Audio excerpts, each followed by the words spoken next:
Xorazmda yangilik bo'lgan ekotandirimiz yana bag'atam o'rnatib berdik. Ko'rib turganlaringizday ekotandir nonlarini zo'r olib chiqdi. Bir o'zi beramizmi? Arkalarni ham ko'rsatib. Mana bu arkalari yana ko'rib turganlaringizday. Ekotandirimiz nonlari. Zo'r chiqdi. Ben tarafına bir özber tayap kalmamasına. Mana markalar yana.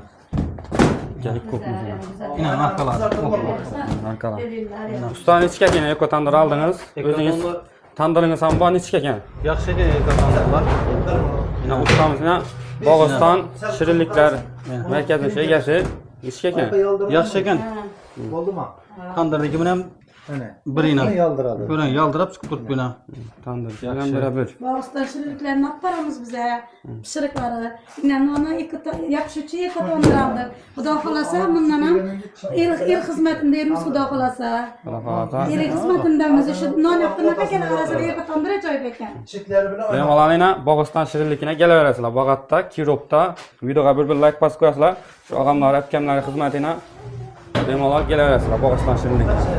Bu ekotandirning eng kichkinasi 224 tishidag'ani. Eng kichkina ekotandirlardan biri bu. Bunga 6 dona non sig'adi. 3 minut, 4 minutda chiqadi yana. 2 minut chiqdi.